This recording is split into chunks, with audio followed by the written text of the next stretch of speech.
Welcome back नाजरीन। बहुत ही important Pakistan की तारीख में लम्हात कि जब इदारों के दरमियान महाज ज़राई अपने उरूज पर मौजूद और गुजरता हुआ हर लम्हा जो है पाकिस्तान के अंदर बहुत सारे सवाल जो उठा रहा है।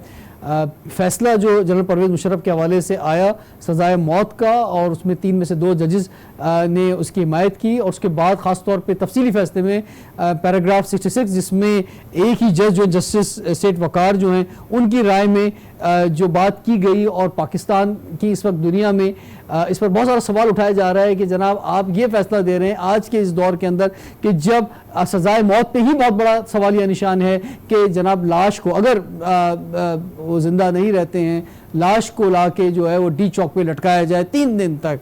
कादिर खान मंदुकील साहब ने हमें स्टूडियो में ज्वाइन किया है, एडवोकेट सुप्रीम कोर्ट हमारे साथ मौजूद हैं। इस्लामाबाद में हमारे साथ हैं मारूफ तजियाकार असद महमूद साहब।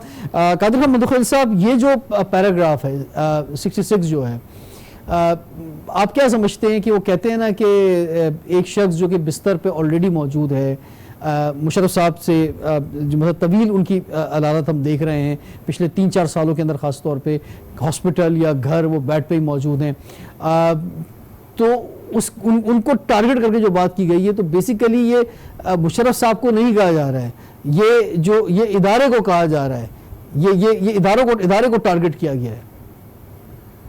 देखिए मेरे ख्याल में जो तज़ीक की गई है, मौजूदा जो सूरत-ए-हाल चल रहा है, शेख रशीद ने कल ही कह दिया गड़बड़ चल रहा है, तो अब इस गड़बड़ की सूरत में गड़बड़ का जवाब गड़बड़ में देना, तो आप ये समझ लो कि कहाँ तक जा रहे हैं। ठीक है, आप देख रहे हैं अगर DGSPR का जो स्टेटमेंट आया, मेरे हिसाब से ज़रूरत नहीं थी उसकी स्टेटमेंट की, इस वजह से कि जो बात आप कह रहे हो यकीनन ये बात सही है कि आइन में और कानून में इस तरह की गुंजाइश नहीं है पाकिस्तान की जुडिशल सिस्टम में। और वैसे भी जब 3 जजेस में 2 जजेस इस बात के खिलाफ हों तो एक उसकी कोई वैल्यू रहती भी नहीं, वो एप्लीकेबल भी नहीं रहता। ठीक है ना, वो एप्लीकेबल जब नहीं रहता तो वो हो भी नहीं सकता। लेकिन ये जो वर्डिंग्स होती है ना सर, ये सिंबॉलिक होती हैं, ये सामने आ जाती हैं, ये चले जाती है ना दुनिया के अंदर, तो फिर ये होता है कि जनाब आपके साबिक आर्मी चीफ, साबिक सदर के बारे में ये राय आपकी अदालत की तरफ से दी जा रही है। एग्जैक्ट इसी तरह वर्डिंग है जैसे नवाज शरीफ साहब के केस में पानामा में सुप्रीम कोर्ट ने कहा कि सिलिन माफिया और गॉडफादर और ये जहाँ सल्फर, आप देख रहे टॉक शो में वो फिर एक ताना बन गया मुस्लिम लीग नून के लिए कि इस तरह जो लोग नवाजते उसमें, तो आप सही कह रहे हो कि इस तरह अल्फाज जो ना वो याद रहते हैं, और वैसे उसकी कोई लीगल तो हैसियत है ही नहीं क्योंकि 2 जजेस उसके अगेंस्ट है उस हवाले से।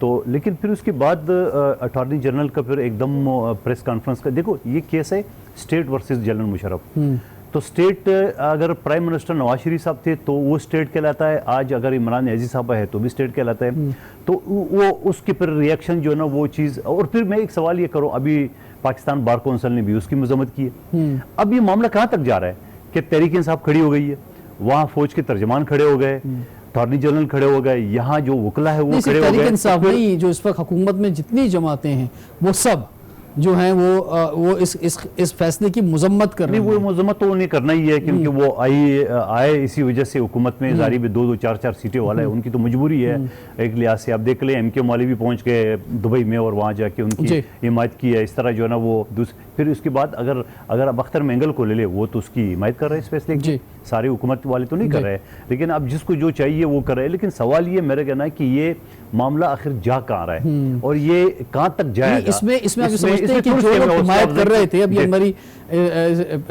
लास्ट सेशन के अंदर काफ़ी मुख्तलिफ सियासी जमातों के लोगों से बात हुई, जो लोग हिमायत भी कर रहे थे इस एक्सट्रीम पैराग्राफ 66 ने उन्हें भी डिफेंसिव पोजीशन पे लाके खड़ा कर दिया है, और वो भी ये कह रहे हैं कि यार ये तो हद ही हो गई है, तो कि क्या बात इन्होंने जो लिख दी इसके अंदर। हाँ, लेकिन उसको भी हल पे जवाब इस तरह नहीं है। हाँ। इसके जवाब ये है कि देखिए आपके पास ऑप्शन मौजूद है अपील का, ठीक है, हुकूमत भी आज ऐलान करके वो भी अपील में जाएंगे, ठीक है, यकीनन जनरल मुशर्रफ साहब की जो वकला है वो भी जाएंगे अपील में, तो ये अपील में जो है ना क्वाश हो जाती है वो सारी चीज़ें। लेकिन उसको इस तरह प्रेस कॉन्फ्रेंस के ऊपर प्रेस कॉन्फ्रेंस करना, आप देखें पूरा कौम जो है ना एक तजब्जब का शिकार हो गया। अब हमारी असद महमूद साहब आपकी तरफ जो बढ़ता हूँ, असद महमूद साहब मैंने आपसे लास्ट सेशन में एक सवाल किया था जिसका आपकी जानिब से जवाब मुझे नहीं आ सका, मैं दोबारा ज़रा उसको दोहराना चाहूँगा कि जो बात की जा रही है इस वक्त DGSPR की जानिब से कि साजिशें हो रही हैं, और ख़ास तौर पर बैनुल अक़वामी साजिशें, दुश्मनों की साजिश साजिशें। तो मुझे ये बताएं कि अगर ये साजिशें हो रही हैं तो ये आला कार हमारे ही लोग क्यों बन रहे हैं? अगर फजलुर रहमान निकल रहे हैं तो ये कौन सा दुश्मन है जिसके कहने पे निकल रहे हैं? अगर एक्सटेंशन पे बात हो रही है तो ये कौन सा दुश्मन है जिसके कहने पे अदालतें कर रही हैं मसद? और ये खासतौर पर फैसला जो है ये अदालत से कोई दुश्मन या कोई जो है साजिशें जो है वो कैसे करवा सकता है? ये तो आर्टिकल 6 जो आइन में लिखा हुआ है और उसका जो फैसला है सामने मौजूद है, या तो सजाए मौत होगा या उम्र कैद होगी। तो वाज़ेह फैसले। तो ये बात क्यों कही जा रही है कि जनाब ये दुश्मन की साजिशें हैं और ये साजिशों का नतीजे में सारी चीजें सामने आ रही है? मैंने जब पिछला आपका सेशन चला था तो मैंने कहा था, मैंने 4-5 चीजें आपको जोड़ जोड़ के कही थी जी। मैंने कहा जी कि ये ऐसे ऐसे जब चीजें मूव कर रही हैं, धरने की आप बात कर लो, पीटीएम की बात कर लो, स्टूडेंट्स की यूनियंस की बात कर लो, चीफ ऑफ आर्मी स्टाफ का वो जो एक्सटेंशन का अगर केस बनता है, क्या वो चीफ एग्जीक्यूटिव नहीं कर सकता था? इस पे कितनी ले दे एक लिहाज से हुई है, फिर इतना डिटेल जजमेंट एक लिहाज से उसके ऊपर आना। अच्छा, उसी के साथ फिर जनरल परवेज मुशर्रफ की आप बात कर लें। अच्छा, अब ये सारा देख लें, know what is the main M? अब मैंने, क्योंकि सवाल आपने मेरे से पूछा है, तो एम तो वही है ना कि जी आप किसको टारगेट कर रहे हैं? आप टारगेट तो फौज को कर रहे हैं। मे बी कादर साहब मेरे से एग्री ना करें, but this is exactly what it is. और अगर आपने कहा जी कि नहीं अगर साजिशें हो रही हैं तो यहां के लोग क्यों शामिल हैं, वो द रीजन इज कि यस यहां पर बहुत सारे लोग हैं, those who are available on sale. पिछले 18 सालों के अंदर जो पाकिस्तानियों ने दहशतगर्दी को भुगता है इस वार को, उसके अंदर जो एबेटर थे, जो फाइनेंसर्स थे, वो तो पाकिस्तान के अंदर बैठे हुए थे, वो तो पाकिस्तानी गद्दार थे जो कि मुख्तलिफ तरह के इंडिया के जो रॉ के साथ और एनडीएस के साथ मिलकर पाकिस्तान के खिलाफ बयानबाजी भी करते थे और पाकिस्तान को नुकसान भी पहुंचाते थे। बात तो जरा हमें खुल के करनी चाहिए। अच्छा, उसी के साथ क्योंकि आपने जियो पॉलिटिक्स की बात की है, आप सिर्फ इतना देख लें कि जो सी पैक को सिर्फ फेल करने के लिए 500 मिलियन यूएस डॉलर रॉ के टोटल में डाले हैं इंडियन हुकूमत ने, और वो उन्होंने खुल्लम खुल्ला कहा है कि हाँ हम इस सी पैक को नाकाम करेंगे। आप ओवरऑल दोबारा उस तरफ चलिए, जो आप यूएसए को और फिर चाइना को हेड ऑन देखते हैं, जो उनके ऊपर ओवरऑल जो ट्रेड वॉर चल रही है, तो नेचुरली ये सारी चीजें तो सूट आप कह सकते हैं अमेरिका को भी नहीं करती। 27 फरवरी को जरा लेके चलिए, जो कुछ आपने इंडिया के साथ किया था और नरेंद्र मोदी की नाक काटी थी आपकी एयरफोर्स ने और आपकी मुसल्लह अफवाज ने, और उन अगले 9 महीनों के अंदर। लेकिन इसमें अगर आईएमएफ के पास गए हैं तो हमारी हुकूमत खुद गई है। अमेरिका में जाके अगर हम बैठे हैं तो हम खुद बैठे हैं। अगर सीपैक को हमने थोड़ा सा सुस्त किया है तो हमारी हुकूमत ने खुद सुस्त किया है। इसमें कौन सी जो है वो कोई दुश्मन ने आके किया? ये सब तो हमारे अपने ये तो पहली बात तो ये है। आप मुझे ये बताइए कि क्या दुश्मन सामने आके सीएनएन के ऊपर और अल जजीरा के ऊपर आके बताएगा कि नहीं हम पाकिस्तान को ऐसे डैमेज कर रहे हैं, हम सीपैक को ऐसे डैमेज करना चाहते हैं? You try to understand. ये जो पिछले चंद हफ्तों के अंदर, मैं फिर दोबारा आपसे बार बार यही दरखास्त कर रहा हूं, इस पिछले चंद हफ्तों के अंदर देख लीजिए ना, ये जो कुछ हुआ पाकिस्तान के अंदर, ये जो क्यास, ये कंफ्यूजन जो नजर आ रहा है, इस वक्त पूरी कौम प्रैक्टिकली टॉकिंग सकते के आलम के अंदर मौजूद है कि व्हाट इज हैपनिंग अराउंड, ये क्या कर रहे हैं हम पाकिस्तानी अपने साथ।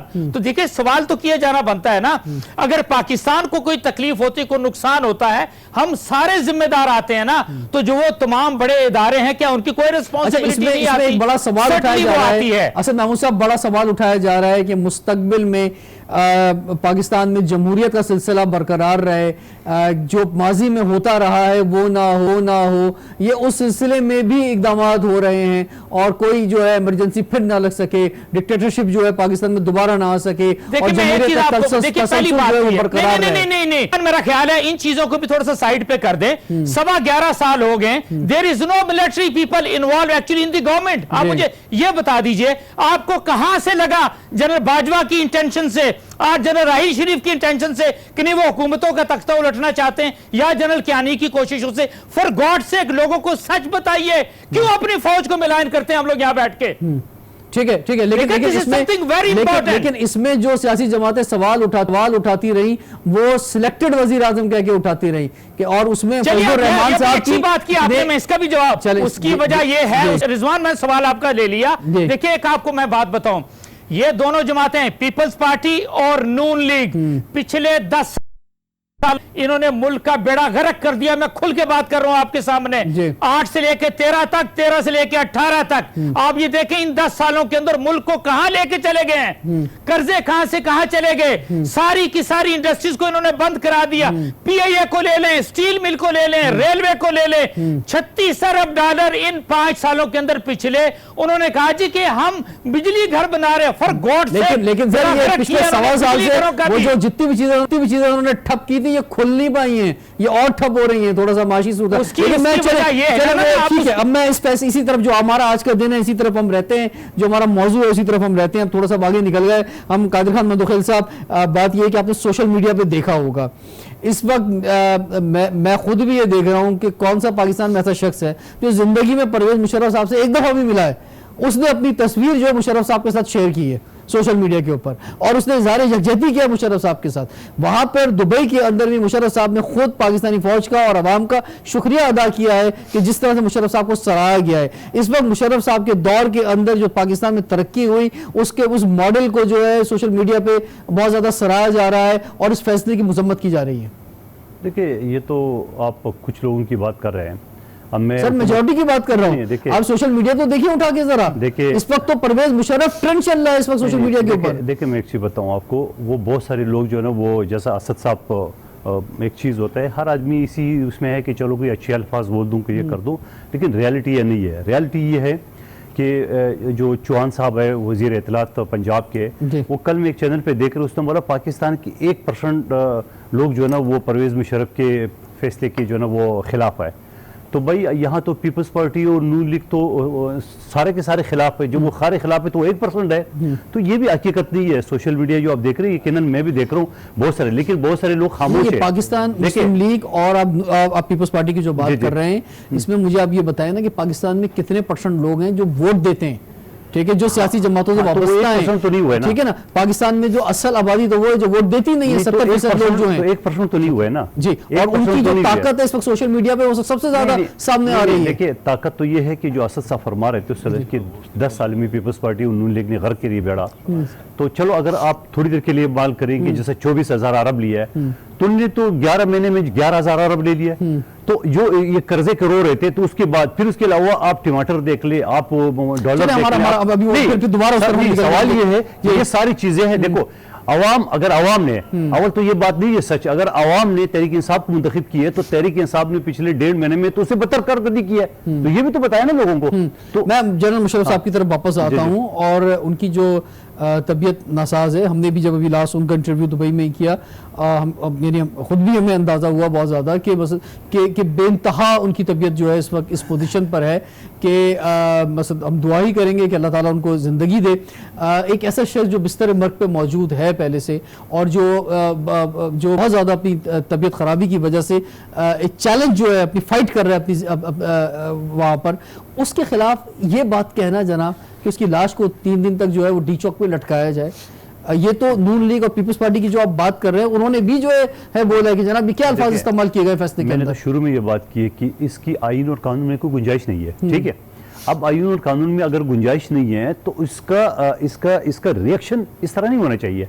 सिंपल सी बात है, एक अपील दाखिल कर रहे हैं और कोर्ट को बता दें कि कहाँ आईन कॉन्स्टिट्यूशन या आर्टिकल 6 में कहाँ लिखा हुआ है कि लाश को अब 3 दिन सुप्रीम जुडिशल काउंसिल में जो जा रही है वफाकी हुकूमत और जस्टिस सेठ वकार जो है उनकी ज़हनी हालत के ऊपर जो है तशवीश का मुजाहरा किया जा रहा है कि जनाब उन्होंने जो है कैसे ये अल्फाज लिख दिए और वो कौन सी सदी की बात कर रहे थे, तो वो कुलभूषण यादव के लिए ये बात की गई, ना ज़ैनब के कातिलों के लिए ये बात की गई, ना पाकिस्तान के वो लोग जिन्होंने पाकिस्तान में दहशतगर्दी की, तूफान बर्पा किया पिछले 18-19 सालों में, उनके लिए बात की गई कि उनकी लाशों को लटकाया जाए, और एक ऐसा शख्स जिसने पाकिस्तान के लिए फ्रंट पे आके लड़ा उसके लिए बात कर रहे हैं। नहीं देखिए इसको आप एक वर्जन देख रहे हो ना, अब दूसरा वर्जन भी देख ले आवाम का।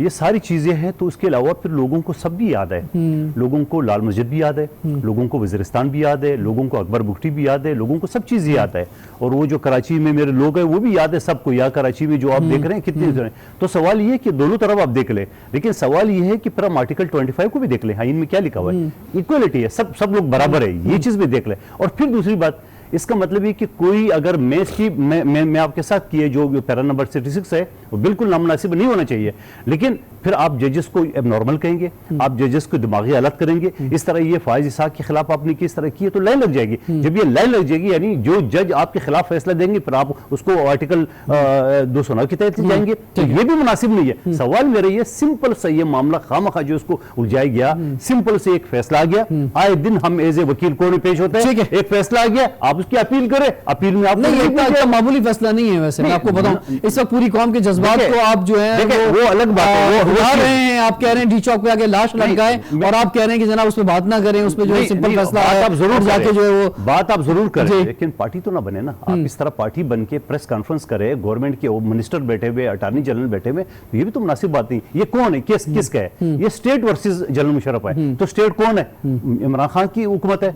यही अटॉर्नी जनरल है, तो ये देखो उसको आप तारिक पीरजादा साहब ने मारूफ तजज़ियाकार हमारे साथ मौजूद है, इस्लामाबाद स्टूडियो में ज्वाइन किया है। सर आपको वेलकम कहते हैं, अस्सलाम वालेकुम। तसल्ला कीजिए जी। तारिक पीरजादा साहब फरमाइए, ये जो स्टैंड लिया है इस वक्त वफाकी गवर्नमेंट ने, वैसे तो पिछली वफाकी हुकूमत थी, अब ये स्टेट का लफ्ज़ इस्तेमाल कर रहे हैं कि वो मुशर्रफ साहब के खिलाफ गई थी, लेकिन अभी जो वफाकी हुकूमत ने स्टैंड लिया है इस फैसले के हवाले से और ख़ास तौर पे जो पैराग्राफ 66 है उसके हवाले से वाज़ेह तौर पे उन्होंने कहा है कि हम सुप्रीम जुडिशल काउंसिल में जाएंगे। आप सर क्या समझते हैं कि कितना बड़ा चैलेंज है वफाकी हुकूमत के लिए इस वक्त जो है परवेज़ मुशर्रफ साहब के हवाले से जो ये तमाम फैसले सामने आए?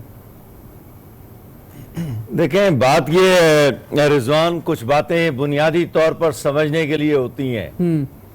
हमने जब फरोग नसीम ने आज ये कहा कि इस जज साहब की ज़हनी हालत पर शक है जी, तो ये आर्टिकल 209 के अंदर कैपेसिटी का भी जिक्र है और मिसकॉन्डक्ट का भी जिक्र है, और उनका फैसला खुद एक सूरज की तरह चमक चमक कर मनफी अंदाज में आपको ये रोशनी दे रहा है, मनफी रोशनी, कि जनाब ये वो शख्स है जनरल परवेज मुशर्रफ जिससे मुझे इतनी नफरत है कि अगर ये मर भी जाए तो इसके बाद इसको डी चौक में लटकाऊं, इसको 5 दफा मैं फांसी दूं।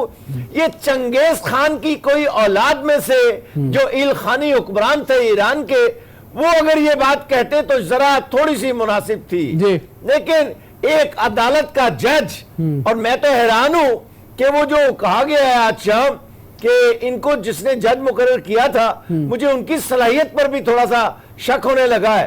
अरे जज मुंसिफ होता है, जरा बात समझ रहे हैं? जी, जी। मैं नहीं जानता हूं किस जज ने ये बात की है, ये क्या कहा है। जज मुंसिफ होता है, और ये माकबले तारीख के लोग जो है ना, ये लाशें खींचा करते थे, लाशें लटकाया करते थे, खाने उतार कर उसमें उसे उन्हें लटकाया करते थे।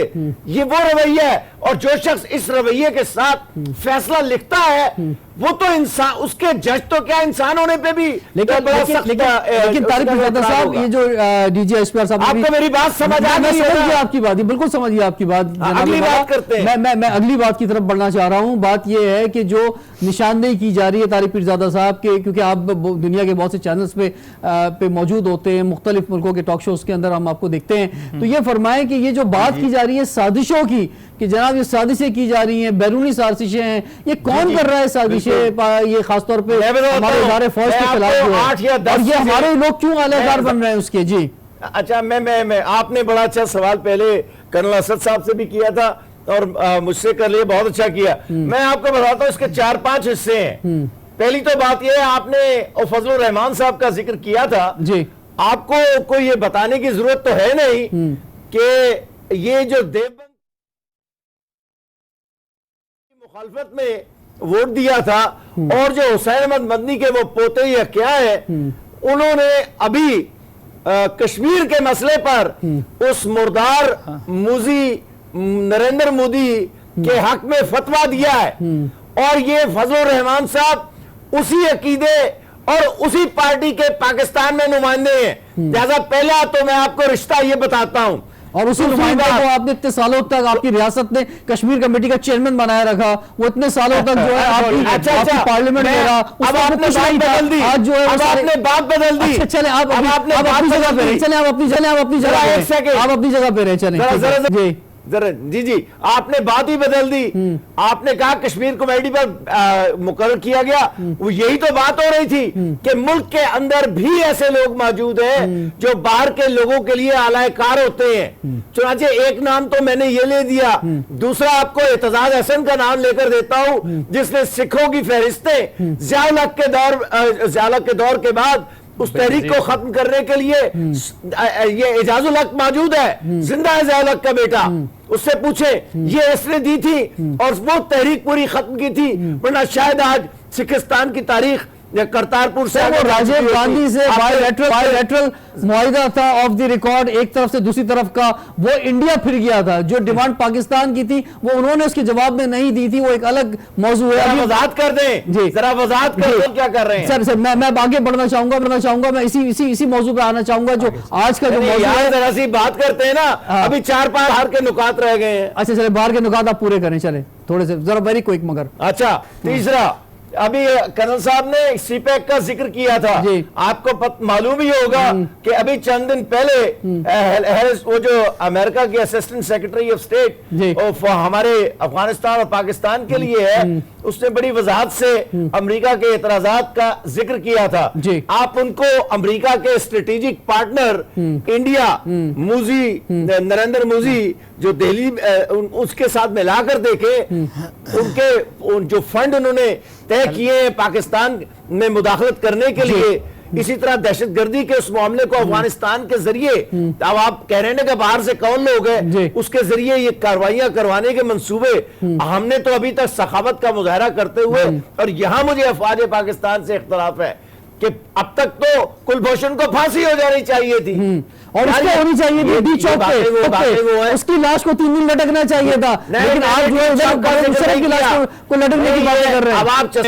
अब आप चस्के ले रहे हैं। मैं तो कुलभूषण पे जज्बाती कर रहे थे, आप बोल रहे कुलभूषण नहीं, मैं कह रहा हूं संजीदगी के साथ उसको फांसी देते आप, क्योंकि 400 कुछ लोगों के कत्ल का उसके ऊपर मुकदमा। तो भारत, अमेरिका और उसे क्या कहते हैं अफगानिस्तान, ये तीनों पाकिस्तान में दहशतगर्दी की एक पूरी लकीर है।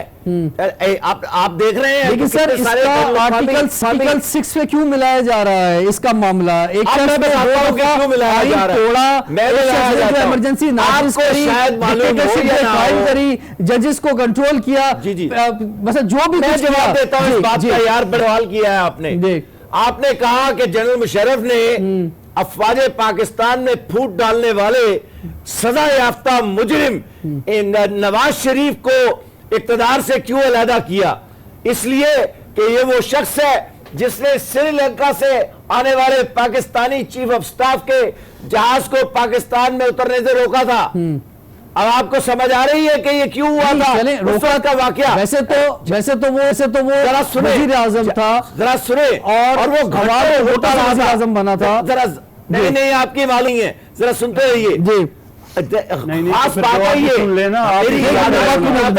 आपकी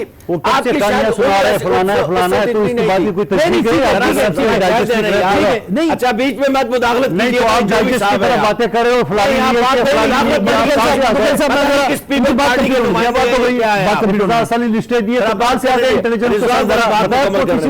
ऐसे खामखा डाइजेस्ट की तरह बातें कर रहे हो। और यार आपको के नाम बे नहीं पता है, ये मेरे कानून में लिखा हुआ है, आपको पता है क्यों नहीं करे हो आप कौन सा बातें बना रहे हो? मैं जवाब देता हूं जी, मैं जवाब देता हूं आपको। आर्टिकल 6 पे आ जाए, आर्टिकल 6 पे आ जाए। मैं बताता हूं, आपको डूब कर मर जाना चाहिए। सबसे आप झूठी बातें बना रहे हो यहाँ पे और नवाज शरीफ में क्या था, पहुंच गए मुशर्रफ से हल्फ उठाया था, और उसके बाद आर्टिकल 6 पे आ जाए, आर्टिकल 6 पे आ जाए। जो मेरा सवाल करे, आपको कोई वजारत या सचिव नहीं बनने वाले हो, आप स्टोरी नहीं बनाओ, झूठी कहानियां मत सुनाओ यहाँ पे। है ये भी जनरल मुशर्रफ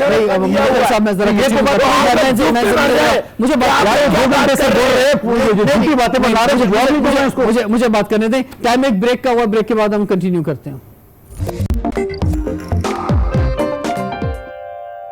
वेलकम बैक नाज़रीन, पाकिस्तानी तारीख का अहम मोड़, और हमारी स्पेशल ट्रांसमिशन का सिलसिला जारी है। शौकत बसरा ने हमें ज्वाइन किया है लाहौर से, पाकिस्तान तहरीक इंसाफ के रहनुमा हैं। शौकत बसरा साहब अस्सलाम वालेकुम, आपको वेलकम कहते हैं। ये फरमाएं कि आज जो प्रेस कॉन्फ्रेंस हुई है बहुत अहम, और जो वफाकी वज़रा ने जो बयान किया बुनियादी तौर पे तो हुकूमत का मौक़िफ़ जो है सामने आया है।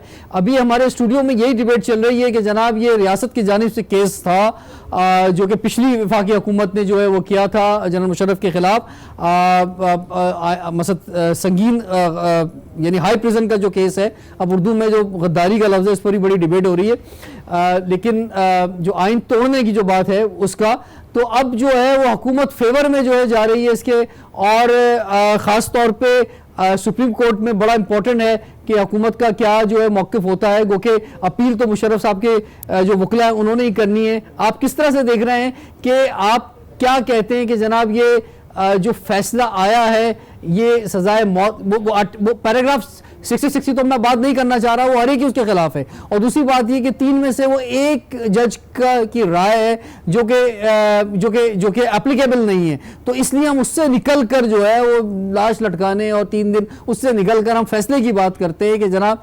आप इस बात के खिलाफ हैं कि जनाब सदाए मौत का फैसला नहीं आना चाहिए था, या उम्र कैद का जो है वो आना चाहिए था, या अभी केस और चलना चाहिए था, इसे क्यों फैसला आ गया? रिजवान देखें, बात यह है पाकिस्तान में एक आइन है, एक कानून है, इदारे मौजूद हैं और हर किसी इदारे की अपनी अपनी डोमेन और लिमिटेशंस हैं। कोई मुकद्दस गाय नहीं और कानून से कोई बालातर नहीं और आइन से कोई बालातर नहीं, खा कोई कितना बड़ा क्यों ना हो। नहीं तो कानून से बालातर वाली बात आज कर दी गई ना, जिस जो जज थे जिन्होंने सुनाया उनके खिलाफ आज बात कर दी गई। मैं उसी पे आ रहा हूँ रिजवान, मैं उसी पे आ रहा हूँ। देखें, परवेज मुशर्रफ ने आइन तोड़ा और उनको जिन्होंने फैसिलिटेट किया, जिन्होंने इंडोर्स किया, जिन्होंने एंजॉय किया, सब लोग उसमें जुर्मदार थे। एनीवे मुशर्रफ पे केस चला, फैसला आया, उस पर भी कल जब फैसला आया तो मैं एक वकील भी हूं, मेरे अगर कोई दोस्त वकील भाई बैठे हैं तो हम वो नुक्ते उठाते हैं कि किसी को 342 का स्टेटमेंट कहते हैं कि मुल्ज़िम को दिफा का मौका मिलना चाहिए, मुल्ज़िम को अपनी सफाई के बयान का मौका मिलना चाहिए था। फिर जो लोग, जिन लोगों ने खास तौर पर मैं समझता हूं कि जब तक कोई जज इंडोर्स ना किसी डिक्टेटर को, उसको रास्ता ना दे, वो आइन नहीं तोड़ सकता। उन्होंने रास्ता दिया, वो भी उसके साथ। शहीद जुल्फ़िकार अली भुट्टो की मिसाल ले लेना, उनको किस बात पे तख्तादार पे लटकाया गया, वो अलग बात है कि उनकी आज भी हम समझते हैं जुडिशियल मर्डर था, उनको 109 में एडर और बैटर के तौर पर लटकाया गया। अब चले बहस उससे आगे चले। अब ये क्योंकि हम कल भी ये हमारा मौक़िफ़ ये था कि इदारों को एक दूसरे के मद्दे मुकाबल खड़ा करना, इदारों को नीचा दिखाना एक दूसरे को, ये ना पाकिस्तान के मुफाद में है ना पाकिस्तान की आवाम के मुफाद में है। आपका मतलब ये हुआ कि या तो इस केस को छेड़ा नहीं जाता, वो उसमें एक रोल अदा किया जाता, नहीं, या ये होता कि जितने लोग जिन्होंने मुशर्रफ साहब के साथ उनके इक़्तिदार को टूल देने के लिए पीसीओ के तहत हलफ उठाने वाले जजेज, उन सबको जो कटहरे में लाया जाता और उन सबको सजाएं सुनाई जाती। रिजवान भाई, मैं फिर कह रहा हूं कि ये नुक्ते उठे और होना चाहिए। ये अनडाउटेडली मैं समझता हूं कि तभी रास्ता रुकेगा कि जो लोग, हम सियासतदान भी इसमें मुलव्वस है, जब तक कोई सियासतदान नहीं मिलता, जब कोई जजेस नहीं मिलते, उस वक्त तक कोई डिक्टेटर आइन नहीं तोड़ सकता। इसमें कतई दो राय नहीं है। अब आगे चलते हैं इस बात से।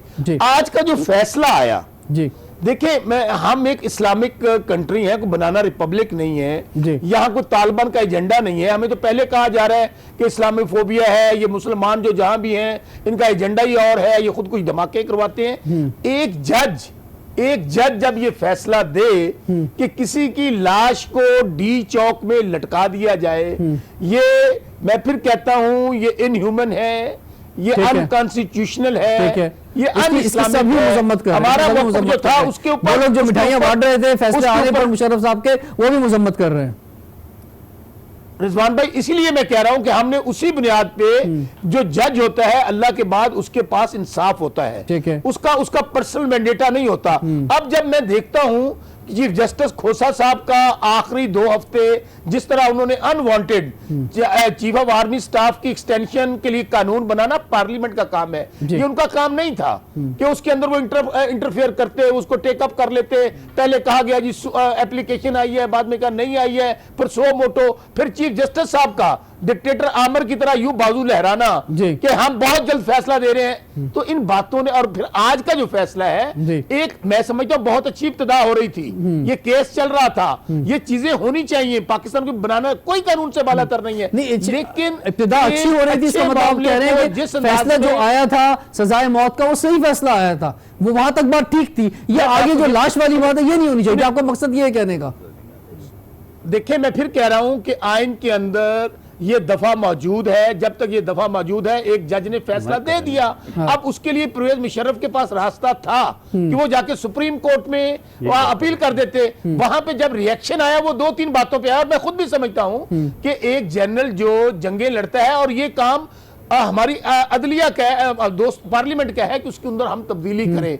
बात फिर वहीं पे आती है कि आपने जो भी कानून है उसके मुताबिक चले। पाकिस्तान का मसला यह है कि तमाम इदारे जब एक दूसरे के अंदर मुदाखलत करते हैं तो मसाइल वहां क्रिएट होते हैं। आज के फैसले से आप ले लें, मुझे बताएं कि कोई पाकिस्तान का ज्यूरिस्ट, कोई सहाफी, कोई पाकिस्तानी ये कह रहा है कि ये एक आईनी फैसला है। मैं आपकी तरफ वापस आऊंगा, ये हंसाई हुई है हमारी इस्लामी फैसला है। दुनिया में इंटरनेशनल मीडिया जो इस पर बात कर रहा है, और इसमें जो कादिर खान मंदुखेल साहब, ये जो हाई प्रिजन का लफ्ज़ इस्तेमाल किया गया है, क्योंकि हमारे आइन हो या फैसला हो उसमें वो अंग्रेजी में इस्तेमाल होता है, जब हम तर्जुमा तो वो संगीन गद्दारी का जो है। अब गद्दारी तो ये है कि जरा मुल्क के खिलाफ कोई साजिश की हो, मुल्क को जो गद्दारी तो एक डिफरेंट मामला हो जाता है। आप ये समझते हैं कि ये जो, और फिर मुसलसल सोशल मीडिया पे यही बात चल रही है कि जनाब मुशर्रफ जो है वो कैसे गद्दार हो सकता है, मतलब उसमें यह है कि आइन शिकन एक ज़रूर बात हो सकती है कि जनाब एक आइन तोड़ा और उस पर जो है सज़ा हुई। देखिए ये एग्जैक्ट यही वर्डिंग जो आप बता रहे हो ये आइन में लिखा हुआ है। ठीक है, जो आइन तोड़े, मुअत्तल करे, तातुल में रखे, उसके खिलाफ साजिश करे या उसके कुछ साथी हो, तो ये सारी चीजें लिखी हुई है। अगर ये इसकी मुर्तकब हुई हो तो संगीन गद्दारी का मुर्तकब कहलाएगा। ये आइन का आर्टिकल 6 का उर्दू का तर्जमा ही है।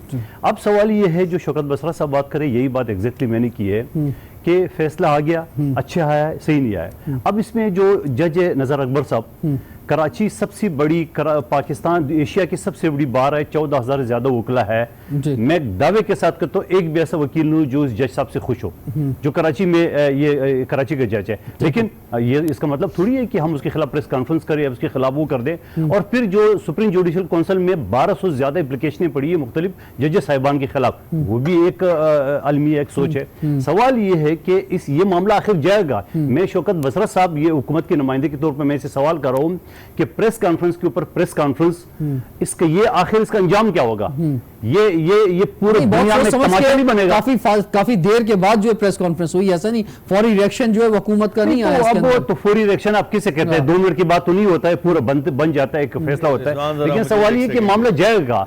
अब सवाल ये कि इसी तरह एक फैसला आ गया, फैसले के खिलाफ अपील किया जाए। हाँ, यकीनन जो बात आप वो जो 66 है उसकी बात करें, मेरे ख्याल में पाकिस्तान में एक भी ऐसा आदमी होगा जो हिमायत करेगा। हसन महमूद साहब ये फरमाए कि हुकूमत को पार्टी नहीं बनना चाहिए था बकौल इनके। हुकूमत जो है वो बिल्कुल दरमियान में रहती। इसका मतलब नहीं, इसका मतलब ये हो गया कि जो जिस तरह के जो फैसले लिखते रहे वो लिखते रहे। वो पैरा 66 का आपने तस्करा किया, भाई वो बिल्कुल किसी तरह उनको आप किसी अकाउंटेबिलिटी के अंदर ना लेकर आए, क्योंकि भाई वो तो बड़े इस तरह के लोग हैं कि दे आर अनटचेबल, और जो कुछ वो करते रहे कहते रहे, मुल्क टूटता है डूबता है सारा कुछ है, it is none of their concern. देखिए एक मैं आपसे बात करूं, आपने बात की आर्टिकल 6 की कि जी वो इमरजेंसी नाफिज कर दी, आपने कानून के साथ ये किया या कॉन्स्टिट्यूशन के साथ ये किया।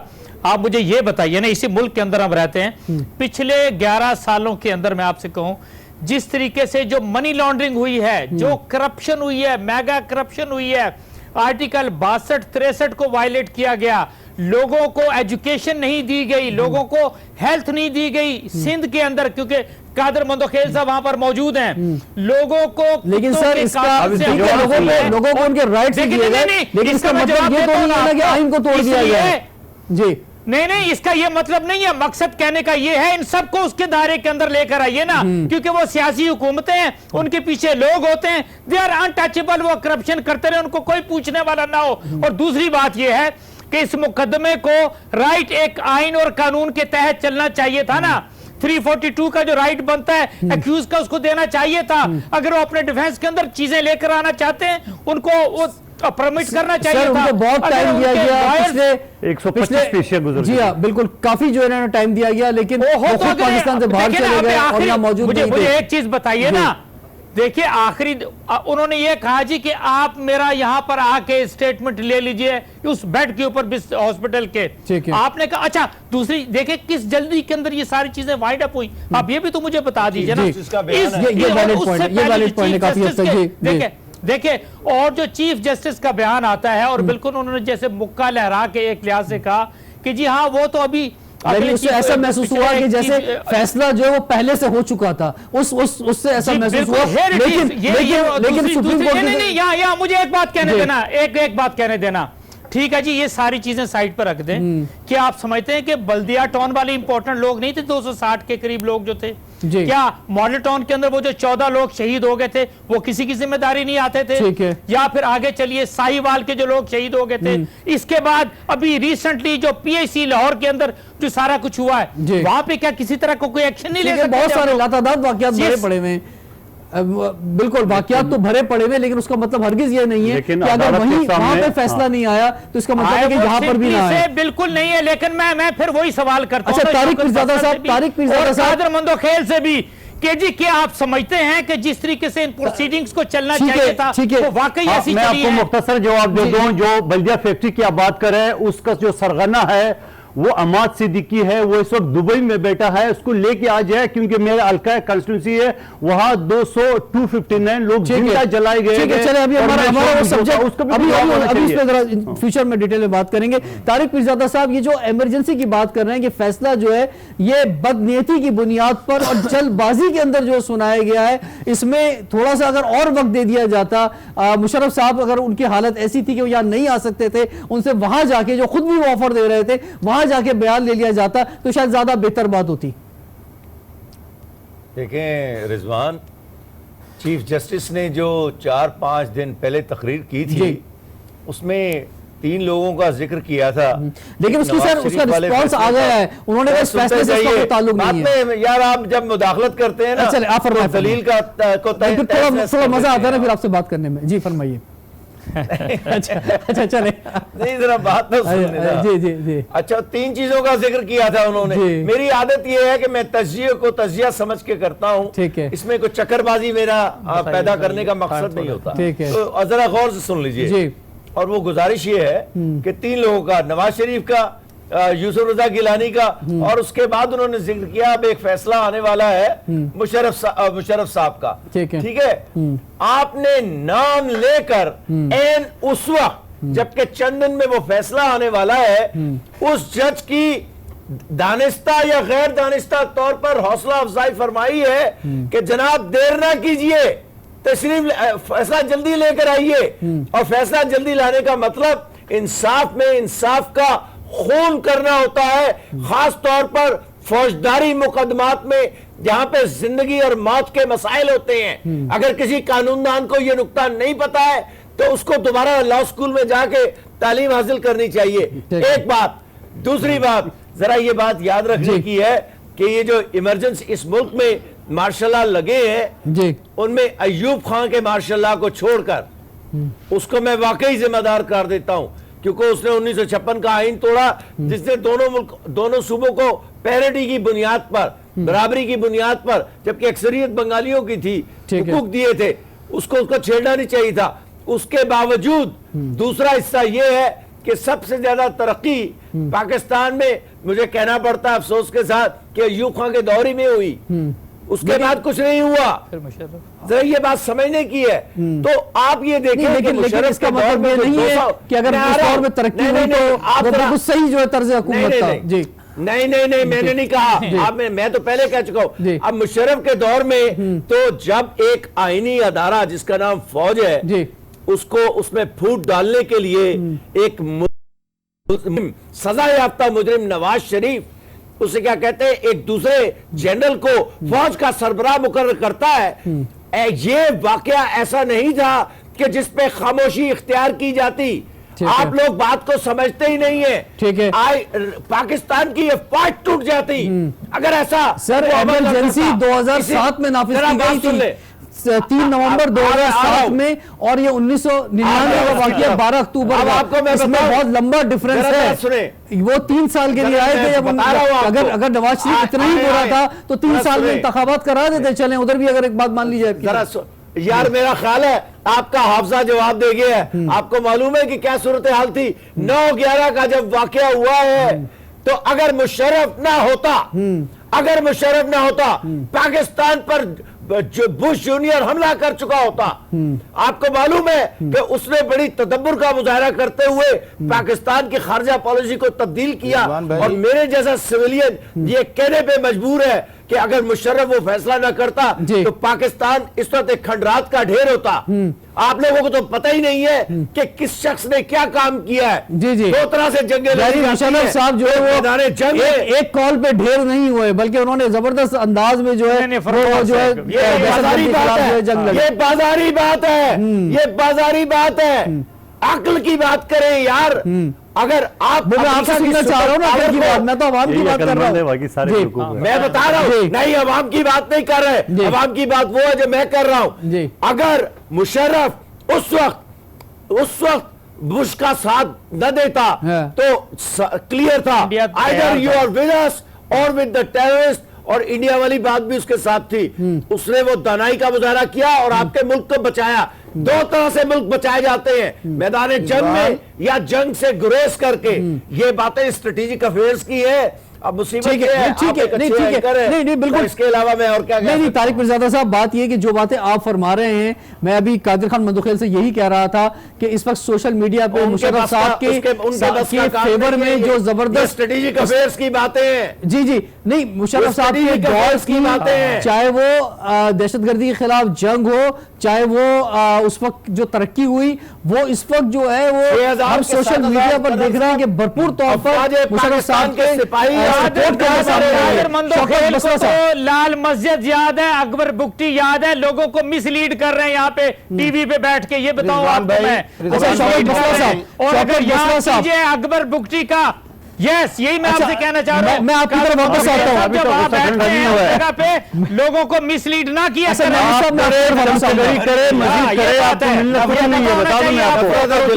बताया करें। अच्छा मुझे थोड़ा सा मौका दे सर, ये प्रोग्राम मुझे चलाने दें। आप इंडिया के किसी टेबल में नहीं बैठे, आप पाकिस्तानियों के साथ बैठे, सच बोला करो, झूठ ना बोला करो। साहब मंदोखेल साहब पता होना चाहिए, चमचगरी करो। मैं शौकत बस्तर साहब लाहौर में उड़ाने से पहले चमचागिरी करते हो, चमचगरी करो। मैं हूँ पीपल्स पार्टी का, पीपल्स पार्टी सर, मुझे फख्र है। आपकी तरह चमचगीर नहीं हूँ, झूठ के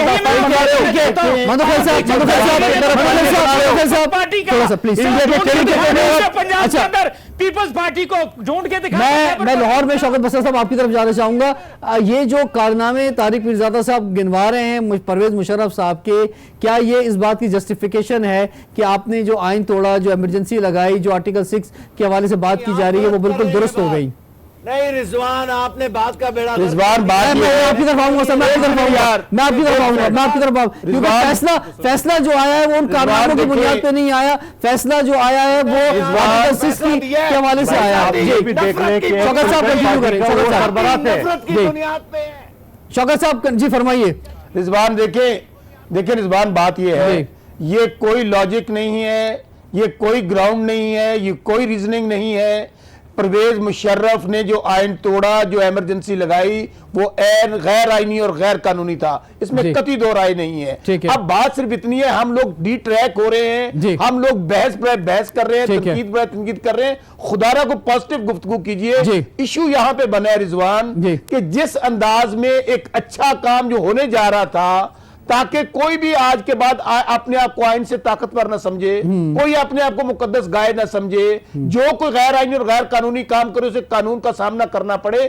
उस अंदाज को मैं समझता हूं मिस हैंडल किया गया। जजेस ने जिस तेजी के साथ, जल्दी के साथ स्टेटमेंट्स दे के अपॉर्चुनिटी दे देते तो ये बातें नहीं होनी थी। फिर आज तो जलती पे तेल डाला गया, क्या जरूरत थी? मैं फिर कह रहा हूं, कम से कम मेरी समझ से बाहर है कि एक जज के कलम से ये बात निकले कि आप लाश की बेहुरमती करो। वैसे तो मैं एक बात कहता हूं कि भाई अगर लाशें लटकानी है तो अकेली लाश क्या अच्छी लगेगी डी चौक में? लटकाए हुए लाशें में काफी सारी लाशें हो, जिसने कानून को तोड़ा है, जिसने आइन को तोड़ा है, ताकि रौनक लगे डी चौक के अंदर। क्या बातें कर रहे हैं यार आप लोग? खुदारा, ये हमारे इदारे हैं, ये हमारी फौज है, ये हमारी अदलिया है। जिसने जो गलत किया वो बात करे, इसको जाती पसंद ना पसंद की बात पे ये ठीक है, तैश में लोग आ गए हैं इस पैराग्राफ 66 के हवाले से, लेकिन जैसे मैंने कहा कि वो 3 में से एक जज का है जो कि एप्लीकेबल नहीं हो सकती,